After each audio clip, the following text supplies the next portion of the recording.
my doubt is, like, we come from a family of bureaucrats, meaning my husband is an IPS officer, my sister's husband is IAS, I am a doctor, she is an engineer. So we have kids, we too want them to settle down well. So what should be the level or desire which we should draw a mark, since we are in KC already, Krishna consciousness, we know what is materialistic achievement and what is that going to take ahead in their lives. So how much we should expose the kids to the types of qualifications or the professional lives they can choose, and is it correct to give them an ambition in life, set a goal in life? Because there is some pressure definitely for the kid by default, which shouldn't happen. But what should be, like, how much we should be in a position to strike that balance so that their spiritual life should not be affected, yet they should be happy materialistically also, so that their spiritual progress will happen in an easy way. Correct. Very, very genuine question, very relevant question. I think probably this is a question in many families or most families or all families. How much should we expose children towards material ambitions? Let me speak about my case. My father did only diploma. Diploma means after 10th you have 3 years. It's like intermediate, right? 12th plus 1, 13. That's his thing. And after that he joined in irrigation department. He became a government employee and he had to manage a big family. He couldn't study. So he had an ambition. I could never do a degree. So he wanted to fulfill that ambition through me. So I did bachelor degree. He felt very happy. You got BTech, wonderful. Good percentage, amazing. You don't enter job. You do masters also. Okay, I did masters also. Then I got a job. In those days, 2008, some 7 lakhs pay I used to get. And I did only 1 year in TCS. And they said, we'll double your salary. At least 90% hike we will give. I was about to get 13 lakhs in those days. But I resigned. Now my father planned for my journey in a certain way. Not even planned, dreamed. He dreamed. Somehow till BTech he could do. Then masters also he could just influence. Beyond that he doesn't know. He doesn't have much experience. But I had a different experience, spiritual experience, and I just got into this line. So why I said this is, every individual, every soul who enters a human form, they have some baggage, karmic baggage. And they also have some spiritual impressions that they have been carrying. That's why they take birth in devotee families. But still they have some karma left. That's why they have taken birth. Why did they take birth? Because they have some karma left. Otherwise they would have gone to the spiritual world. But why did they take birth in devotee families? They had some spiritual inclinations. Right? We have to acknowledge the karma factor also, spiritual inclination factor also. Both are there. That's why they are taking birth in sadhakas families. So you see their temperament. Coming to specific pointed answer to your question, see the temperament.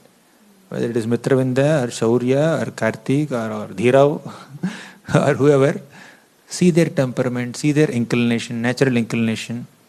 Give them bhakti impressions, give them spiritual impressions, and expose them to academic education also. And carefully observe where their inclinations are going.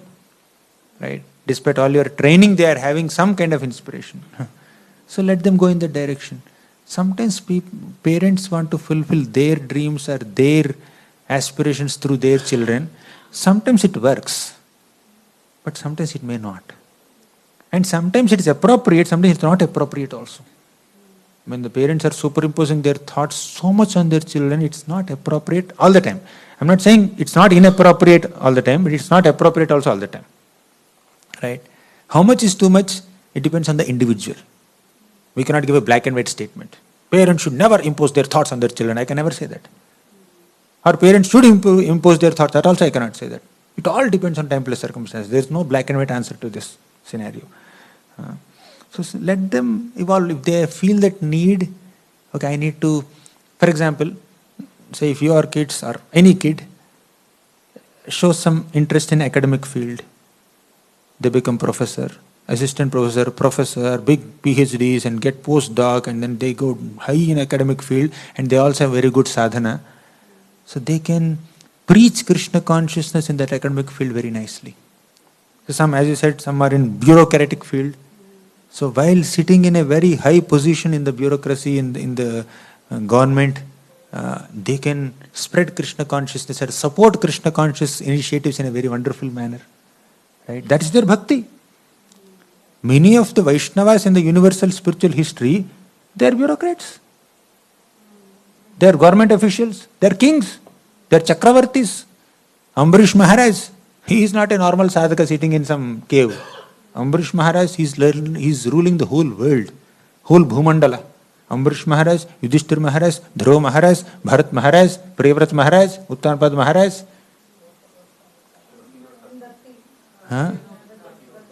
Bhakti Vinod Thakur, they are in mainstream society holding very great positions there. But we also have people like Rupa Goswami, Sanatana Goswami, they left all that world and became Goswamis, sitting under trees. Depends on their inclination. Ambarish Maharaj, he ruled the world. And Sanatana Goswami, Rupa Goswami, they escaped from their government jobs. They are Tyaktva Tornamasesha Mandalapatim, Sredim Tadat Sadat Tuchhavat. They gave up and then became Goswamis. Who is right? Totally opposite. Ambarish Maharaj and Rupa Goswami, totally opposite. Bharat Maharaj and Sanatana Goswami, totally opposite. Who is right? Both are right. Depending on their inclination. Now, I did masters. I got A grade in my project. As a student, at the age of 2021, I published 6 international papers, in journals and in conferences. And I got job in TCS also as a researcher. Then I resigned. It is my taste. And of course, I had to deal with my parents in various ways. This is my taste. But there are some people who, like Gaurhari Prabhu is there. He was at IIT Bombay. Now he met Narendra Modi also. He did great research in, artificial intelligence. He got some award, this and that. Like Maharaj spent some more than half an hour with him recently. He gave a wonderful presentation also sitting just here last month in all councillors meeting. Now he utilized his studies and academic background in a certain way. He is serving Vaishnavas in that way. But we have other people like Gaur Gopal Prabhu, Garam Prabhu, they became brahmacharis and they are serving in a certain way. So we need to see the inclination of the children and encourage them in that way. How much can we allow them to enter this bureaucratic field? Means see their temperament, see their taste. Maybe Krishna wants them to serve in that way. Being a bureaucrat is not against being a devotee. But if they feel that if I become a bureaucrat, I won't be able to do my bhakti, then let them stick to some simple lifestyle. They should feel that. But if they feel that if I am in this position, I can serve better, let them do it. Some devotees can be multimillionaires. Some devotees, let me earn this much only, enough, nothing more. Problem is when we try to have a black and white kind of perspective of life situation and people's life course and want to fit everyone. See, they did like this, you also should be like this. Goswami can give up everything. Raghunath Das Goswami, son of a multimillionaire, son of Govardhan Majumdar, he gave up all that just to beg in front of Jagannath Puri Simhadwar, just to reject grains in Goshala of Jagannath Puri. He showed that level of detachment. No one imposed on it. He's inspired to do it. He had such a beautiful wife, so much wealth. He gave up all that. He's inspired, personally inspired. So different devotees are meant to serve Krishna in different ways. Some serve as multimillionaires, some serve as beggars or mendicants or monks. And some serve as, even amongst monks or brahmacharis and sannyasis also, some are like big leaders. Some are like simple sadhus. Radha Govind Maharaj, for example, he spoke Harikatha. That's the greatest contribution he has given to this world. He would speak, all of you know him, right? At least most of you know him, right? So he speaks simply Krishna Katha. He will just take you to that pastime, whichever pastime he is narrating. But there are other great Vaishnavas like Gopal Krishna Maharaj, Jayapatak Swami Maharaj. So they made so many temples. They led so many congregations. Bhakti Vrikshas, they served in a certain way. Even among sannyasis also, we see different devotees have different flavors of rendering service to the Lord. All are pure Vaishnavas. All are great Vaishnavas. Some are simple sadhus speaking Harikatha. Some are like great leaders taking hundreds of initiatives and expanding the movement like anything. So we need to see their personal inclination. There's no black and white answer.